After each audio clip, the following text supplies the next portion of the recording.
खुद एक औरत है ना ये। एक औरत होकर किसी औरत के प्राइवेट पार्ट के बारे में जो ये बखान मीडिया के ऊपर कर रही है, तो समझिए कि कितनी संस्कारहीन औरत है। इसको उच्च स्तरीय दोगलापन कहते हैं, समझे, डबल स्टैंडर्ड अंग्रेजी में और हिंदी में दोगलापन, इसी को दोगलापन कहते हैं। क्या लगता है कि इस कानून का गलत फायदा उठाते हैं? जैसे सारिका पासवान भी शायद इस कानून का गलत फायदा इन लोगों का क्या है, घर से उठे जाकर 50,000 रुपया मिलता है, 50,000 रुपया के चक्कर में ये लोग जाकर SC ST एक्ट, इस नेत्री ने अपना राजनीतिक कद जो है वो मुखिया जी के नाम के सहारा लेकर बढ़ा लिया। तो RJD की प्रवक्ता सारिका है, क्या लगता है कि ये किसी के चढ़ावे में ये सब कुछ कर रही है? उसको खुद का समझदारी नहीं है कि हमको करना चाहिए कि नहीं करना चाहिए, बोलना चाहिए कि नहीं बोलना चाहिए मुखिया जी? आशुतोष कुमार को नहीं बोलना चाहिए था, हम उसके पक्षधर नहीं है, लेकिन आप किसी को एकदम पोक कर मुंह में उंगली डाल के अगर बुलवाइएगा, आदमी को एक सीमा होता है हर व्यक्ति के बर्दाश्त करने का। बरमेश्वर मुखिया एक ऐसा नाम जो अपने समाज के लिए लड़ते हैं, बिहार के किसानों के लिए लड़ते हैं, वो हमेशा चर्चा में रहते हैं। बरमेश्वर मुखिया अभी नहीं है फिर भी चर्चा में रहते हैं, और अभी बरमेश्वर मुखिया का नाम लेकर उनके नाम पे मुर्दाबाद का नारा लगा के सारिका पासवान जो कि RJD की एक प्रवक्ता है, वो लाइमलाइट में अभी आ गई है। और अभी आप लोगों को बता दें कि बरमेश्वर मुखिया के पोता हमारे साथ है, जिनका नाम अमृतांशु वत्स है। इनसे बात करने का प्रयास करेंगे। पहले तो आपका बहुत बहुत स्वागत। बहुत बहुत धन्यवाद। अच्छा, ये बताइए कि सारिका पासवान बरमेश्वर मुखिया के नाम पे जो है कि अभी लाइमलाइट में है, या उनके नाम का मुर्दाबाद का नारा लगाती है, उसके बाद सारे मीडिया वाले उसको कवर करते हैं, पूछते हैं, आप इस चीज को कैसे देखते हैं? देखिए, हम इसको बस एक अपने स्तर को बढ़ाने वाला प्रोपोगेंडा की तरफ देखते हैं। इस नेत्री की हैसियत नहीं थी कि मुखिया जी का इसके पहले इसको कोई पहचानता भी, मुखिया जी के नाम लेने से पहले इस नेत्री ने अपना राजनीतिक कद जो है वो मुखिया जी के नाम के सहारा लेकर बढ़ा लिया है।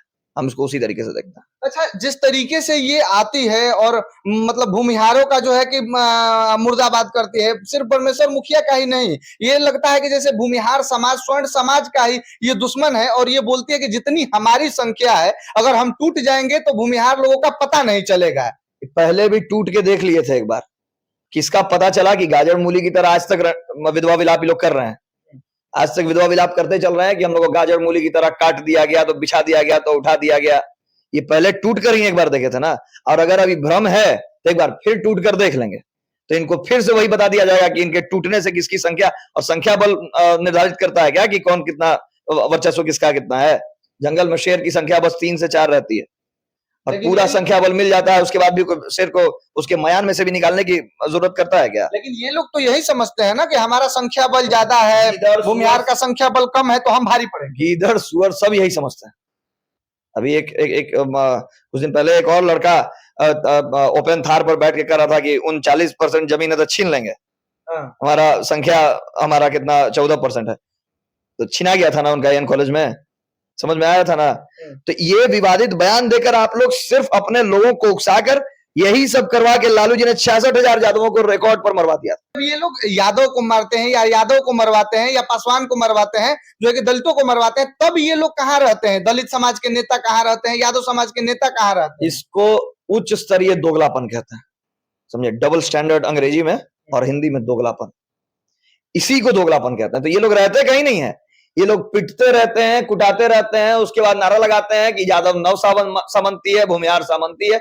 तो ना यादव नव सामंती है, ना भूमिहार सामंती है, जो उस लायक हैं उनके साथ वही अपनाया जाता है तरीका सलीका। अच्छा, आपको क्या लगता है जो SC ST कार्ड ये लोग खेलते रहते हैं, मतलब कोई कुछ भी दलितों को बोल देता है तो बस ये लोग थाने पहुंच जाते हैं और SC ST एक्ट के तहत FIR कर देते हैं और जेल में भेजने को सोचने लगते हैं, ये क्या लगता है कि इस कानून का गलत फायदा उठाते हैं? जैसे सारिका पासवान भी शायद इस कानून का गलत फायदा उठा ही रही है।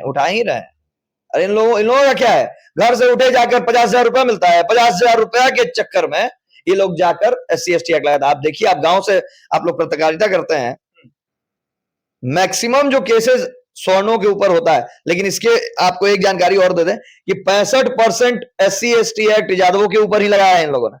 सबसे ज्यादा अगर इसका मार कोई झेल रहा है, आप और हम इससे पीड़ित उतना नहीं है जितना बेचारे यदुवंशी पीड़ित हैं। तो ये लोग का क्या है, 50,000 रुपया देना है, भूमिहारों द्वारा, राजपूतों द्वारा, ब्राह्मणों द्वारा इनको 50,000 रुपया दे कहकर और किसी के ऊपर लगवा दिया जाता है SC ST। तो ये लोग, तो इन लोग का ईमान तक बिकाऊ है।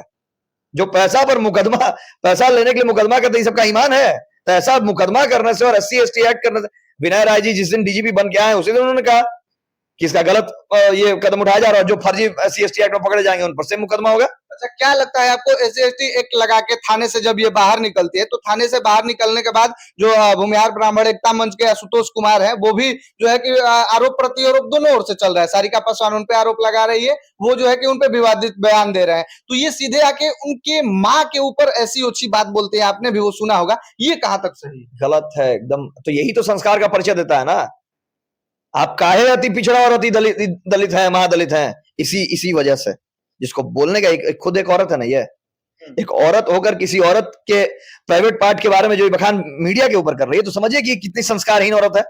आशुतोष कुमार को नहीं बोलना चाहिए था, हम उसके पक्षधर नहीं है, लेकिन आप किसी को एकदम पोक कर दे, मुंह में उंगली डाल के अगर बुलवाइएगा, आदमी को एक सीमा होता है हर व्यक्ति के बर्दाश्त करने का।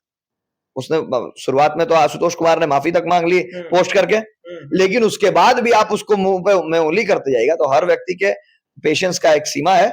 आप अगर उसको क्रॉस कर दीजिएगा तो फिर आप अपने लिए, हर व्यक्ति आपसे उच्च स्तर से हर चीज जानता है, रिजर्वेशन के सहारे नहीं है। अच्छा, आरजेडी में सारिका पासवान है, तो क्या लगता है कि जो ये दलितों वाला अभी कार्ड खेल रहे हैं, तो उससे तेजस्वी यादव को, आरजेडी को कोई नुकसान हो सकती है? तो नुकसान ही है, उनको फायदा क्या है? आधा मुसलमान टूटकर जनस्वराज की तरफ चला गया है। आपने जहानाबाद बाकी जगह इलेक्शन में देख लिया, इनका बाकी जितने ये दलितों की अलग अलग पार्टी चल रहे हैं उसमें दलित बढ़ जाएंगे। अब यादव भी 2-3 अलग अलग बढ़ जाता है। अगर रामकृपाल यादव जैसे लोग खड़े होते हैं तो आधा यादव इधर भी हो जाते हैं, तो इनको नुकसान ही है। अब कहे तो कि 90 का दशक वाला जो कह रही है ना कि 90 के पहले और 90 के बाद, तो ये 90 वाला नहीं है कि लालू जी ही एकमात्र नेता है दलित यादव के नेता है, मुसलमानों के भी। अब सिर्फ पहले माई समीकरण में सिर्फ यादव जी, लालू जी थे, लेकिन अब तो A to Z आके कर दिया तेजस्वी इस वजह से अगर थोड़ा सा भी दिमाग होगा तो अब उनको समझ आना चाहिए कि इलेक्शन नजदीक है और भारी नुकसान उठाना पड़ सकता है। तो फिर ये एक सप्ताह से लगातार ये मामला चल रहा है, तो तेजस्वी यादव ना इनको अभी पार्टी से निकाले हैं, ना ऐसा कुछ बोला गया बड़े नेता के तरफ से कि रुक जाओ, ये सब मत करो। फिर जब उन लोगों को नुकसान है आरजेडी को, तो ये लोग रोक क्यों नहीं रहे सारिका पासवान को? ये नुकसान देख नहीं पा रहे हैं ना। बात सारिका पासवान का इसलिए है कि तेजस्वी जी को आखिर दलितों की पार्टी है तो राजद, तो उनको मुखिया जी के खिलाफ उनके पिताश्री भी नहीं बोलते थे। आपने उनका कई बयान सुना होगा। मुखिया जी को एक ही मुखिया जी हुआ बिहार में, बाकी सब मुखिया ही हुए। मुखिया जी से संबोधित सिर्फ ब्रह्मेश्वर मुखिया को किया जाता है। आपने लालू जी का बयान सुना होगा, उन्होंने भी मुखिया जी को मुखिया जी करके ही संबोधित किया है और ये कहा है अपने बयान में कि मुखिया जी ने अपने समाज के किसान वर्ग के लिए एकत्रित करके, उनको एकजुट करके एक लंबी लड़ाई लड़ी। तो जिसका कदर आपके सुप्रीमो कर रहे थे, अगर बेटे को उसका अंदेशा नहीं है, क्योंकि उस समय वो छोटे होंगे, बच्चे होंगे, मुखिया जी के बारे में जान नहीं रहे, लेकिन पिताजी से ट्रेनिंग ले लेनी चाहिए थी उनको। नहीं अगर पता है तो इसका खामियाजा भुगतना पड़ जाएगा, अगर आपको इससे आप अनभिज्ञ हैं तो। क्या लगता है कि जो आरजेडी के प्रवक्ता सारिका है, क्या लगता है कि ये किसी के चढ़ावे में ये सब कुछ कर रही है? उसको खुद का समझदारी नहीं है कि हमको करना चाहिए कि नहीं करना चाहिए, बोलना चाहिए कि नहीं बोलना चाहिए मुखिया जी? नहीं, ये IQ कम होने का ये नतीजा है। इसको पता ही नहीं कि वो क्या बोलना चाहिए, नहीं बोलना चाहिए। प्रवक्ता राजद बना दिए इनका कास्ट देख के इनको, लेकिन उस लायक है नहीं। और बिना IQ के लोगों को आप अगर अपने पार्टी में रखते हैं, जिसको बोलने का पता ही नहीं है कि कहाँ क्या बोलना है, नहीं बोलना, तो वैसे लोगों से आपको नुकसान ही झेलना है, उससे फायदा नहीं होना है। तो ये सब एक कचरा है जो राजद ढो रही है। इन लोगों को अब डंप कर देना चाहिए कचरे वाले डिब्बे में। अच्छा, मुखिया जी को ये लोग लगातार, बस सारिका पासवान ही नहीं, इनके समाज के लोग या सारिका पासवान भी लगातार ये लोग बोलते हैं कि परमेश्वर मुखिया हत्यारे हैं। परमेश्वर मुखिया जो है कि किसानों के नेता नहीं थे, किसानों पर अत्याचार करते थे, दलितों पर अत्याचार करते थे। ये कहाँ तक सही है? देखिए, यही IQ की कमी हम कह रहे हैं ना। आप याद कीजिए कि ब्रह्मेश्वर मुखिया हत्यारे थे और जहानाबाद जेल ब्रेक करने वाले लोग बहुत मसीहा थे। आपको डोहिया नरसंहार करने वाले जो माले के लोग थे बहुत मसीहा थे। जितने किसानों, गरीब किसानों के जमीनों पे लाल झंडा गाड़ देने वाले लोग मसीहा थे। मुखिया जी ने तो वो करके दिखा दिया कि जिस समय शुरुआत हुआ था इस नक्सल आंदोलन का, उस वक्त जाति नहीं देखी जा रही थी, उस वक्त तो जमीन देखा जा रहा था।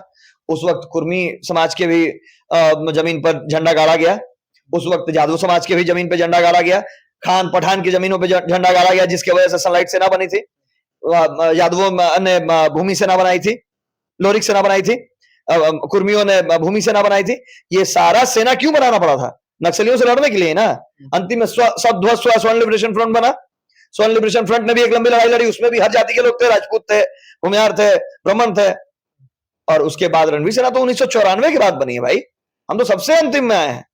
तो उसके बाद से रणवीर सेना ही, उसके बाद सिर्फ वही है और वही रहेगी। तो आप इस बात को समझिए कि इन लोगों के कहने से नहीं, इन लोगों ने तो पहले ही कई अत्याचार कर लिया। श्यामल बिघा नरसंहार में क्या भूमिहार नहीं मारे गए थे?